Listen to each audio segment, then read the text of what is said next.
के बाद नया सवेरा में आपका एक बार फिर से स्वागत है और आइए अब आपको एक बड़ी खबर से रूबरू करा देते हैं। जी हां, आज संभल नहीं जाएगी एएसआई की टीम, कल संभल का दौरा करेगी एएसआई। आपको बड़ी खबर बता रहे हैं कि आज संभल नहीं जाएगी एएसआई की टीम, जो आज सर्वेक्षण करने के लिए जाने वाली थी, लेकिन आज ये दौरा कैंसिल हो चुका है। कल संभल का दौरा संभवतः कर सकती है एएसआई। आज सर्वेक्षण के लिए पहुंचना था, लेकिन आज नहीं जाएगी। मंदिर और कुएं में मिली थी खंडित मूर्तियां। आपको बताएं कि इसको लेकर के सर्वेक्षण के लिए एएसआई टीम पहुंचने वाली थी, लेकिन मेरठ से बीजेपी नेता सुनील भराला जा सकते हैं संभल। ये एक बड़ी खबर सामने आ रही है। आपको बताएं कि यूपी भवन से निकल चुके हैं सुनील भराला। तो आज एएसआई की टीम भले ही ना पहुंचे, लेकिन सुनील भराला जरूर पहुंचेंगे संभल। सुनील भराला को रोकने की तैयारी में पुलिस है। वहां पर चाक चौबंद व्यवस्था जरूर कर दी गई है। हनुमान मंदिर में पूजा अर्चना करेंगे सुनील भराला। आपको बताएं ये बड़ी खबर, जहां एएसआई की सर्वेक्षण टीम आज पहुंचने वाली थी संभल, लेकिन आज उनका ये सर्वेक्षण दौरा निरस्त हुआ है। संभवतः कल एएसआई की टीम पहुंचेगी। और ताज़ा अपडेट आपको सुनवा देते हैं, क्या कुछ कहा जा रहा है इस पूरे संभल मामले पर। संभल जिले में 1982 दंगों के उपरांत भगवान बालाजी के मंदिर को दबा दिया गया था और रोक दिया गया था, परंतु भगवान महादेव जी की शक्ति को कोई रोक नहीं सकता। पुनः योगी जी की सरकार में पुनः भगवान शंकर जी स्वयंभू उभर करके आए हैं। उनकी शक्ति हम सबको प्राप्त होगी। मैं कहना चाहूंगा, कल संभल जाने के बाद भगवान बालाजी के मंदिर में महादेव जी को मैं उनको 51 किलो दूध से नहलाऊंगा और वहां पर भगवान श्री परशुराम जी की मूर्ति स्थापित करूंगा। और इस पूरी खबर को लेकर के ताज़ा अपडेट हमारे संवाददाता निशांत राय से ले लेते हैं, जो कि संभल में ही इस वक्त मौजूद हैं। निशांत, आपसे जानना चाहेंगे कि एएसआई टीम आज सर्वेक्षण के लिए पहुंचने वाली थी, लेकिन ये दौरा निरस्त हो चुका है। संभवतः कल जाने की संभावना बन रही है। क्या कुछ वजह निकल करके सामने आ रही है? देखिए, एएसआई की टीम को आज संभल का दौरा करना था और जिस प्राचीन मंदिर के आगे मैं खड़ा हूं, इस मंदिर और कूप की कार्बन डेटिंग करनी थी। ये पता करना था कि ये कितने पुराने हैं। हालांकि एएसआई की टीम में आज उनका दौरा रद्द हो गया है और कल यहां पर वो दौरा करेंगे और कार्बन डेटिंग के लिए जो यहाँ के जिलाधिकारी ने पत्र लिखा था, उस पर आगे की कार्रवाई करेंगे। इसके अलावा बात की जाए तो प्राचीन मंदिर में अभी सुबह आरती हो चुकी है। हमारे साथ यहाँ के पंडित जी मौजूद हैं। पंडित जी, पहले 46 साल बाद इस मंदिर में आरती शुरू हुई और आप रोज हो रही है, कैसा लग रहा है? देखिएगा, बहुत हास्य का और हमारा हृदय तो कृत है, प्रसन्नचित है और हिंदू समाज बहुत ही उत्साह के साथ और श्रद्धा भाव के साथ भगवान के श्री कार्तिकेय जी महादेव मंदिर का तीर्थ का दर्शन करने आ रहे हैं।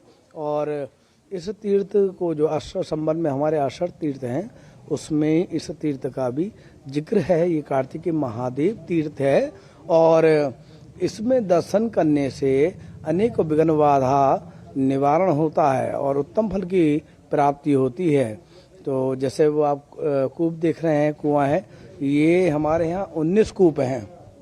ये 19 कूप हैं और 19 कूप ये अमृत कूप कहे गए हैं। इसमें से एक विशेष कूप ये भी है, जिससे जो है इसमें पहले जल था और जब इसको बंद कर दिया गया तो इसका जल सूख गया और इसमें इसका स्नान करने से, जल से इसका आचमन करने से, इसको पीने से जो बच्चे का विवाह में विघ्न बाधा, ये विवाह नहीं हो पाता था, उनका विवाह अति शीघ्र हो जाता था।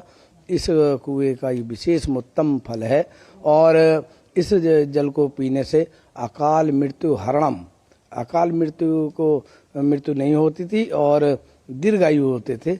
ये इसका उत्तम फल कूप का कहा गया है। हम समझ सकते हैं कि प्राचीन मंदिर की कितनी मान्यता रही है और जैसा कि पंडित जी ने बताया, जो मेरे पीछे कूप है, आज सुबह ही हमने देखा था कि इस कूप में पूजा पाठ हुई है और आप देख सकते हैं कि दिए जले हुए हैं, धूप बत्ती रखी हुई है और इस कूप की कितनी मान्यता है ये पंडित जी ने बताया है कि इसका अगर जल से स्नान कर लिया जाए, जिनकी शादी नहीं हो रही है, शादी हो सकती है, अकाल मृत्यु नहीं होती है जल पीने के बाद। और ऐसे में संभल में ये तमाम चीजें धीरे धीरे कर सामने आ रही हैं और अभी भी प्रशासन जो है अतिक्रमण मुक्त अभियान चला रहा है पूरे संभल में और जगह जगह जो कूप हैं उनकी खुदाई का भी कार्य जारी है।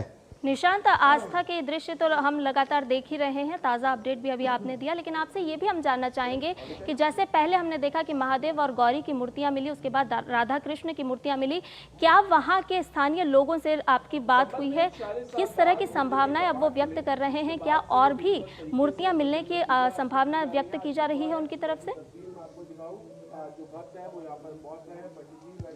देखिए, कूप में जो मूर्तियां मिली थी और पूरे संभल में मैं आपको बता दूं कि 68 तीर्थ हैं, जिसमें से 39 तीर्थ ही अभी तक मिले हैं। और ऐसे में जब प्रशासन की एक कार्रवाई चल रही है तो हमें उम्मीद की जा सकती है कि भविष्य में ऐसी कई सारी चीजें और देखने को मिले और इस तरीके से कूप में मूर्तियां मिले, कई सारे छिपे हुए मंदिर मिले। कल एक सराय तरीन इलाका है, वहां पे एक मंदिर लंबे समय से बंद था, प्रशासन के द्वारा उस मंदिर को खुलवाया गया। राधे श्याम मंदिर उस मंदिर का नाम है, भगवान राधे श्याम का वो मंदिर है। और समय समय पर संभल में अलग अलग जगह जो है इस तरीके की कार्रवाई चल रही है और आज भी 2 कूपों की खुदाई चल रही है संभल में। उम्मीद है कि खुदाई में हो सकता है कि और भी कुछ मूर्तियां प्राप्त हों।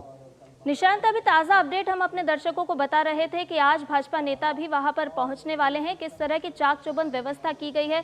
क्या प्रशासन की तरफ से उन्हें रोकने की किसी तरह की कोई कार्रवाई की जाएगी, या फिर वो उनका कहना है कि मंदिर में मैं सिर्फ दर्शन करने के लिए जा रहा हूं? तो किस तरह का वहां पर अपडेट मिल रहा है?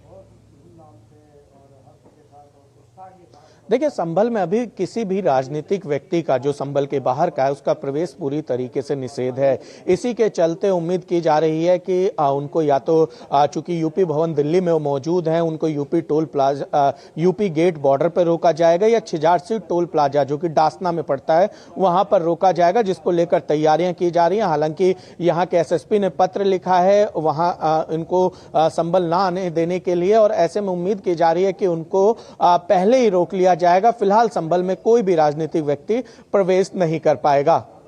निशांत, अब आपसे जानना चाहेंगे उस इलेक्ट्रिसिटी के चेयरमैन, इलेक्ट्रिसिटी कमेटी के जो खुद चेयरपर्सन है और उन्होंने खुद बिजली चोरी की और उसके बाद से सारा मामला प्रकाश में आया, आपसे कम शब्दों में ये जानना चाहेंगे, संक्षेप में जानना चाहेंगे कि क्या और भी कोई ऐसे स्थान चिन्हित किए गए हैं जहां पर बिजली चोरी के तमाम मामले निकल करके सामने आ रहे हैं?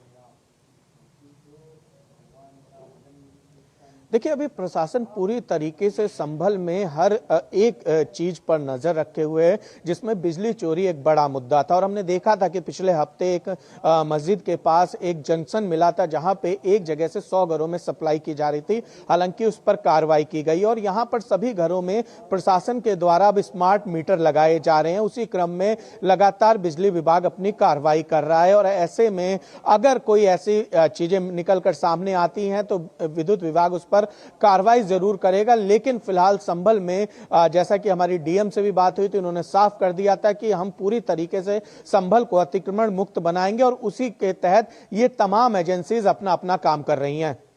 जी, बहुत बहुत शुक्रिया निशांत, तमाम जानकारी हमसे साझा करने के लिए।